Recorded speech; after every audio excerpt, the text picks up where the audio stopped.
कोटा शहर, जिसकी पहचान आज के समय में एक एजुकेशन हब के रूप में होती है। वहाँ बहुत सारे कोचिंग इंस्टीट्यूट्स हैं, लाखों लाख छात्र वहाँ पढ़ने जाते हैं। लेकिन जब आप कोटा से बाहर निकलते हैं तो वहाँ ऐतिहासिक धरोहरों की बहुत बड़ी संख्या आपको देखने को मिलती है।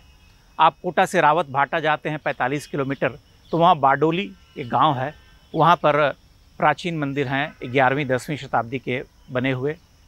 दूसरी ओर आप चित्तौड़गढ़ के हाईवे पर चलते हैं तो एक स्थल है मेनाल, वहाँ पर एक सुप्रसिद्ध प्रपात भी है। और मेनाल में भूमिजा शैली के मंदिर हैं, मेनाल महादेव, उसको महानालेश्वर भी कहते हैं।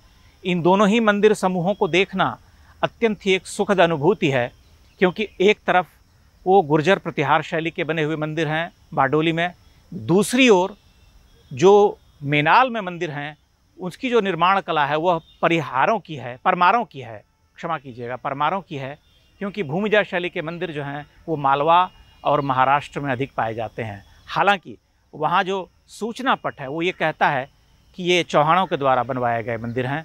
चौहानों के द्वारा निर्मित मंदिर जो हैं वहाँ मिलते हैं, लेकिन वो मंदिर नहीं है जो मेनाल का मुख्य मंदिर है। आप भारत गाथा की इस यात्रा पर मेरे साथ बने रहें। कोचिंग इंस्टीट्यूट्स के लिए विख्यात शहर कोटा के आसपास पुरातात्विक महत्व की धरोहरें बिखरी पड़ी हैं। कोटा से लगभग 90 किलोमीटर दूर एक छोटी सी जगह है मेनाल। यूं मेनाल की प्रसिद्धि एक प्रपात के कारण अधिक है, लेकिन वहाँ कुछ विराट देवालय भी हैं। शहर से मेनाल लगभग 1.5 घंटे में पहुंचा जा सकता है। मेनाल मंदिर परिसर आर्कियोलॉजिकल सर्वे ऑफ इंडिया द्वारा संरक्षित है। एक सुदीर्घ पतला रास्ता परिसर तक ले जाता है। रास्ते के दोनों ओर सजीला उपवन है, सामने एक द्वार है। दूर से वह किसी महल का प्रवेश द्वार प्रतीत होता है। पास से मंदिर के गर्भगृह का ललाट बिंब दीख पड़ता है। निश्चय ही वह किसी दिव्य देवालय का हिस्सा था, जो खंडित कर दिए जाने के बाद कालांतर में वर्तमान रूप को पा गया। मेनाल का मुख्य देवालय सुरक्षित है, यद्यपि क्षतिग्रस्त हो रहा। महानालेश्वर का देवगृह हमारे लिए एक नवीन संरचना है। महानालेश्वर का देवगृह भूमिजा शैली में निर्मित है। इस मंदिर का शिखर भूमि से अखंडित वर्ग के रूप में घूर्णित होता हुआ ऊपर को बढ़ता है। कई लघु शिखरों से शोभित अंततः सुघड़ा मलक और कलश से परिपूर्ण होता है। बाहरी भित्तियों के निचले हिस्से पर छोटी प्रतिमाएं हैं। पंक्तिबद्ध गजदल, जीवन के विविध व्यापार में डूबे जन सामान्य, पशु पक्षियों का चित्रांकन, कीर्तिमुख आदि। ऊपर मझौली और आदमकद प्रतिमाएं हैं, विशेषकर देवियों की। नटराज, ब्रह्मा, अग्नि आदि भी पूरी धज से उभरते हैं। समय की धूल ने उन्हें अवश्य कुछ मलिन कर दिया है। गर्भगृह में शिवलिंग स्थापित है। रंगमंडप की छत क्षतिग्रस्त हो रही, लोहे के 4 स्तंभों से उसे सहारा दिया गया है। अधिकांश प्रतिमाएं और अलंकरण अदृश्य होते जा रहे, कालिख पसरती जमती जा रही है। छोटी प्रतिमाएं पहचान में नहीं आती। कमल दल द्रष्टव्य हैं। मंडप की छत महाअलंकृत है, बारडोली के रंग मंडप से मिलती है। सामने एक नंदी मंडप है। नंदी बाबा का एक पांव तोड़ दिया गया है। शीश सुरक्षित है। इसे आप सौभाग्य कहिए। मेनाल यानी महानालेश्वर के आसपास 4 अन्य मंदिरों के ध्वंसावशेष हैं। एक देवालय के मंडप का खंडित अंश है। 3 अन्य देवगृह 50 से 60% विनष्ट हो चुके हैं। परिसर में भग्न मंदिरों के हिस्से रखे गए हैं। महानालेश्वर के ये देवालय चौहान राजाओं द्वारा बनवाए गए थे, ऐसा सूचना पट कहता है। संरचना परमारों की कला से मेल खाती है। मालवा और महाराष्ट्र में भूमिजा शैली के ऐसे मंदिर खूब मिलते हैं। पीछे एक संकरा सा द्वार है जो सुप्रसिद्ध प्रपात की ओर ले जाता है।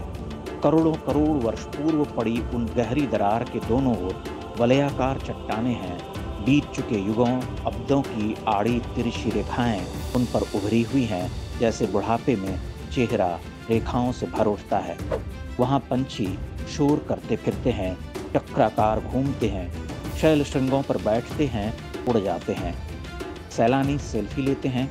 झांक कर देखो तो नीचे हरा पानी नजर आता है। अभी पानी ठहरा हुआ है। हवाओं के थपेड़े से उन पर झुर्रियाँ पड़ती हैं। गह्वर की मोहक और विस्मयकारी उपस्थिति नीचे पड़े कचरे से धूमिल हो जाती है।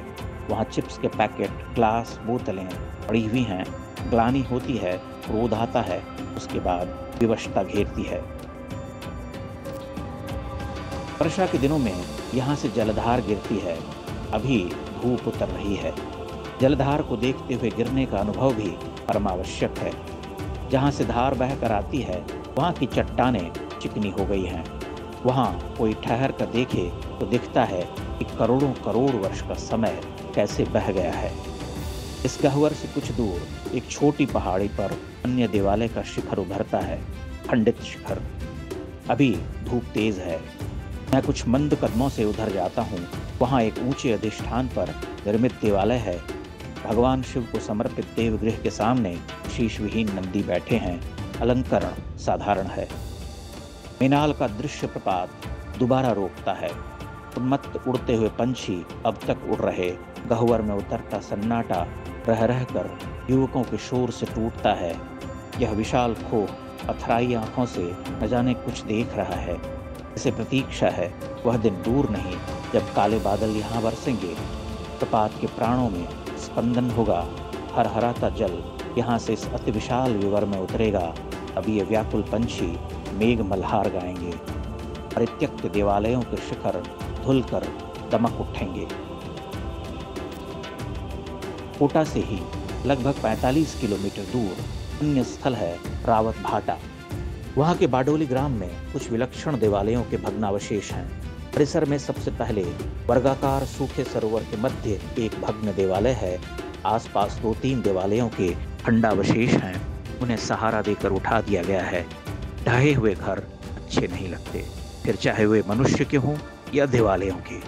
लोगों को भ्रम हो सकता है कि बाडोली में देखने को बस यही है, किंतु नहीं। आगे बढ़िए। सघन वृक्षों के आवरण से धीरे धीरे शिखर उभरते हैं। सम्मोहन 5 छोटे बड़े देवालय प्रकट हो जाते हैं। क्षण भर बाद जिस देवगृह के सामने हम खड़े होते हैं उसे घंटेश्वर महादेव की संज्ञा दी गई है। वही गुर्जर प्रतिहार के हस्ताक्षर हैं, लेकिन भिन्न भी। भव्य तो अनिवार्य रूप से। मुखमंडप कुछ चौंकाता है।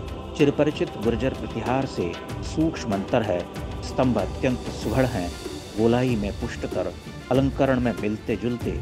मकर तोरण स्वागत करता है। नीचे नंदी बाबा खंडित हैं, शीश विहीन। ग्रीवा पत्थर से गढ़ी पुष्पमाल से अब तक शोभित है। काल के अश्रु ढलक कर काले पड़ गए हैं। एक आंख रह गई है।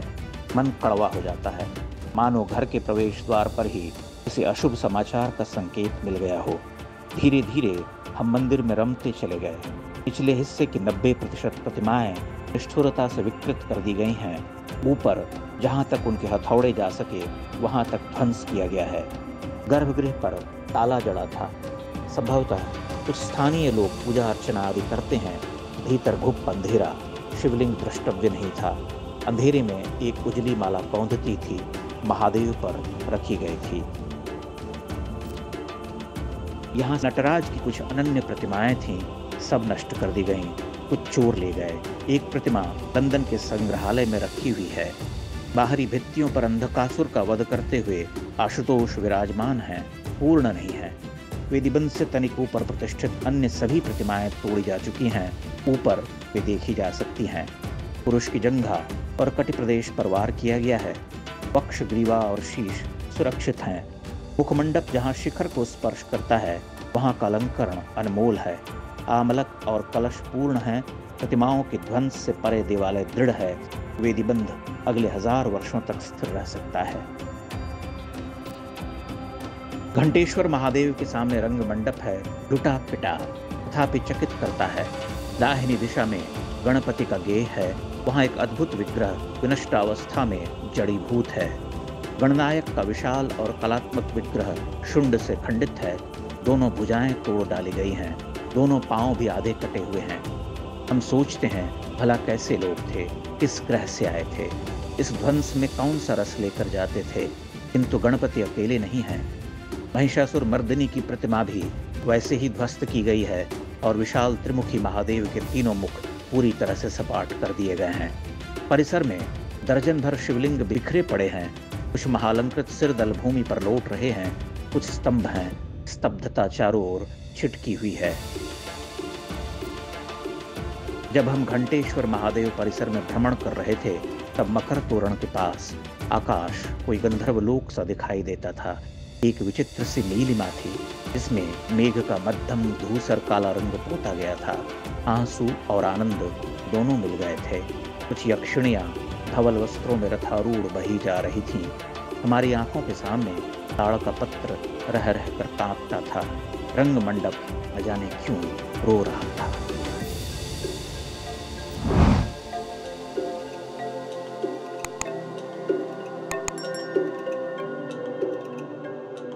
इंडेक्स ऑनलाइन के वीडियो समाज को समर्पित हैं। आप इनको डाउनलोड करके जैसे चाहे वैसे प्रयोग कर सकते हैं। चाहे तो आप हमारे टेलीग्राम चैनल से जुड़ सकते हैं। वहां सारे नए पुराने वीडियो आपको मिल जाएंगे। हमारे सोशल मीडिया लिंक हर वीडियो के डिस्क्रिप्शन में होते हैं।